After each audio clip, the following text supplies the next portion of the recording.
Hey guys, RTT back here for another video. Guys, today we actually have a review from Tom's Hardware, who actually talks about the brand new Oppo's Find in 5G. Now, I will have a link down below to his article, so make sure you go ahead and give him love and support. One of the best overall tech websites on this planet is my man Tom's Hardware here. We talk about him all the time on this channel because, honestly, he gives a lot of insight on a lot of different when it comes to reviews, technology, all that kind of good stuff. So here are his pros and his cons for this device. His pros: beautiful device, structurally sturdy construction, cellular displays, very pocketable and usable in the phone mode. His cons are his exclusive to only China, which, again, like I said before, is really a big deal in my opinion, because if you really, it's not impossible to get this phone, but it's a lot harder to get this phone now, because if you are trying to buy it, you have to buy it from third-party sellers because it's sold out from Oppo. So now you have to go ahead and buy it from, eBay or other selling sites, and you don't know if you're going to get scammed. And with having to buy from China, if you're living in the United States, for example, I just bought like some rings from China.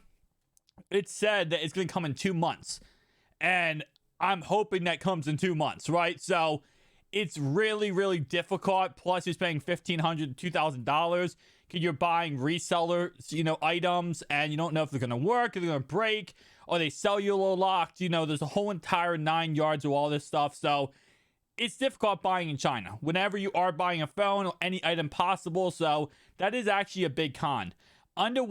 Underwhelming cameras. That's actually interesting. Now, he's going to look at them in a second in this actual article. But as you guys know, the iPhone obviously has some decent cameras. You have the Z Fold 3. It has triple 12 megapixel cameras. You have the Surface Duo 2 that has a 12, 16, and 12. And the Oppo's actually has a 50 megapixel camera. That's interesting. And the last one really interests me. Lackluster battery life, because this bad boy does pack a 4500 milliamp battery.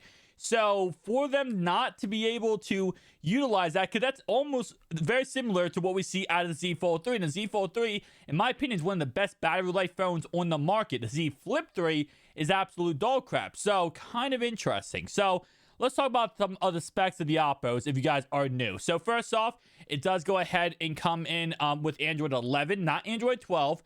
Will it get 12L? Most likely, I'd say no. I say no, because Oppo is not a big enough company to work with work with Google in order to push that through. They might, but at the same time, you gotta think more like this, right? Will they get Android 12L? Literally, Google is releasing their Galaxy Z Fold, or their their Pixel Fold Notepad sometime this year with Android 12L. Why would they give their competitor, the biggest competitor in China, Android 12L? That's kind of how I think about it. But anyway, though, internal display is 7.1-inch AMOLED, 120 hertz. So once you unfold it, that's 120 hertz. Of course, the external display is actually only 60 hertz. I did not realize the external display was only 60 hertz. I really thought the external display was 90 hertz. So that's actually a really big L compared to Z Fold 3. Z Fold 3 has 120, 120. So that's actually a downgrade. But same Snapdragon 888 processor, amazing. Only 8 gigabytes of RAM, which is actually the same exact amount of the Surface Duo 2, rather than the Z Fold 3 that has 12 gigabytes of RAM. We also have a 50 megapixel camera, a 16 and a 13, and the font is a 32. And the fact that these are going to be underwhelming, that's really disappointing, because these are really good cameras. Now, again, keep in mind, every time you look at a camera and you see the megapixels, you're like, oh my god, the higher the megapixels, the better the camera is. Not really at all. It's all about the sensor, how good the sensor actually is, because you can have a crappy sensor and then have high megapixel camera. Megapixels in a camera is how many pixels are in each picture you take. So if I take a picture of my hand right here, how many pixels are in my hand? Now, for Instagram, Facebook, whatever, social media, that really does not matter. You can take a picture of my hand with a 5 megapixel camera and 105. And for most social media sites, you won't tell the difference. The only time you tell the difference when it comes to megapixel cameras is when you blow up the picture. It's when you print out the picture. Let's say, for example, I take a picture of me, right, and I want a human-size, life-size portrait. Well, I'm going to have to shoot that on a 105 megapixel camera because I need that millions of megapixels in every single picture I take of myself in order to actually blow it up and print it out, right? So you take like a 5 megapixel camera, you're not going to be able to print that out. So it all depends on what you do. And then at the same time, again, keep in mind, all social medias do go ahead and, downgrade your pictures. So the raw file is what you would have to print out anyway. So with that being said, though, let's go ahead and continue here. We have a 4,500 milliamp battery. We have wireless charging, which is actually a W in my opinion. Something that Surface Duo 2 does not have. But it does not have any kind of waterproofness. So it's not waterproof. In no way is the Oppo 5 and 5G waterproof, which I think is definitely a no. So he said hands-on design. The Find and 5G takes a different approach to the Galaxy Z Fold 3, much more square when it's folded, and this is what we talked about many times. The outside display is actually like a candy bar cell phone, just like this, and then the inside display is going to go ahead and be like a Z Fold 3, except no crease down the middle, and that's huge. Definitely one of the biggest things about this phone that everyone absolutely loves. The Find and 5G claims to frame is lack of a gap near the hinge. As far as I can tell, the phone's two sections sits flush when the device is closed, in contrast to Z Fold 3, which if you guys do not know, if you go ahead and go to Z Fold 3, you can always see a little bit of gap down the middle. It's not a big deal, but obviously this phone does not have that. This is a true testament to Oppo's engineering powers. The lack of a gap makes a cleaner look and probably helps protect the inner displays, dust, and other debris that the fold gap can go ahead and have, and it really can. I could go ahead and take sand and drop it down the Z Fold 3 gap, and it would go ahead and pop right there without pretty much any hassle at all. He said right here that he did like the colors and the brightness, though haven't been tested on display in our lab. But again, right here it does say that the Find and 5G has 3 displays, a 5.9-inch cover display, and a dual AMOLED screen that combines to occupy 7.1 inches. Okay, so the foldable display technically. All the panels are crisp enough for text and media. I like the colors and brightness, though he hasn't tested it at this moment in time. Supposedly, the internal display can hit up to 1,000 nits of brightness, which is pretty good. I say the unfold Find 5G is easy viewable in direct sunlight, which is actually a really, really good thing. Now, it doesn't talk about the actual crease at all. And again, that's actually probably a good thing. That means the crease is probably not really a bad thing. And it's not even there. And that's something that, I'm really going to be interested in over time if that does go ahead and start peeking its ugly head up, right? So the camera. So this is where he says the lackluster. So this is the first picture we have of the camera. And I mean, okay.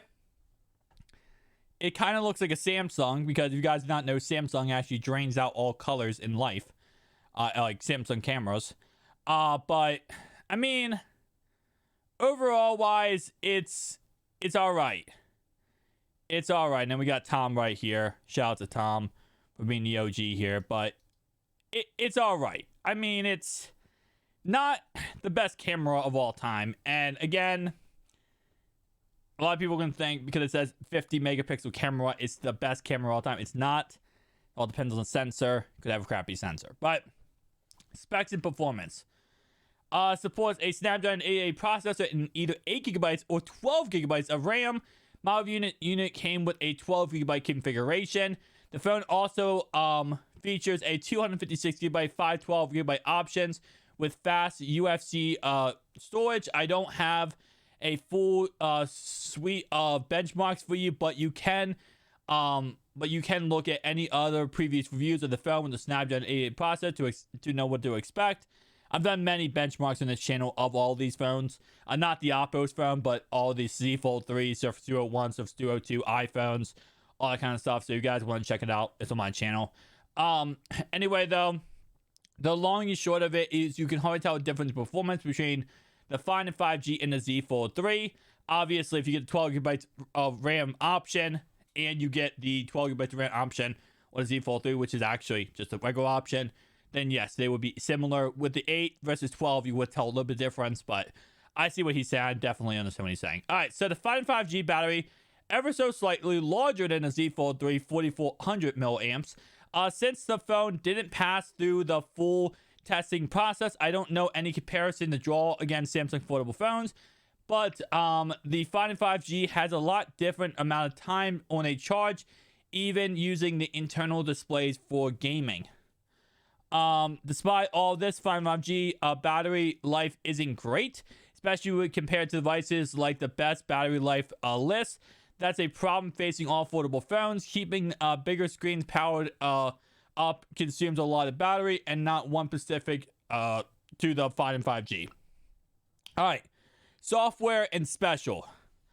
Beside the phone foldable display, the Find 5G was a major standout features in the software. It runs a Color OS 12, though strangely with Android 11 underneath. That means the Find 5G is missing the new customizations and privacy options of Android 12. And again, like I said, I don't think we're going to Android 12 on this device or 12L, so that's definitely going to be an L. You see what I did there? But overall, I will say, interesting. Interesting. I'm moving forward. I said before, because everyone is so excited for this phone. Everyone's so happy for this phone, the Find 5G, right? Everyone's so excited to pick it up. I mean, over 1 million people right now would love to go ahead and buy this phone if it was available internationally. I'm kind of like, it's like, because it's only available in China, it's hard to really give an opinion on, this phone is the best phone or the best foldable phone in the market. And obviously, Tom gave a really good review right here. But overall wise, I'm going to give it, I think it's not maybe, it has its downsides to being better than the Z Fold 3. But it has a $500 less price tag. But because of the units available and resellers and stuff like that, it's pretty similar price tag to the Z Fold 3. So I'd probably rather go with the Z Fold 3 for that reason. Because then they're the same exact price tag, $17.99, and I would just want to go with Z Fold 3 over that. But if I'm like looking at the generic $1,200 price tag, $17.99 price tag, this phone is the best foldable phone in the market, period. It is, at that price tag. But if it's $17.99, the Z Fold 3 is probably still the best. Guys, tell me down below your thoughts and opinions, and I'll see you guys next one. Peace.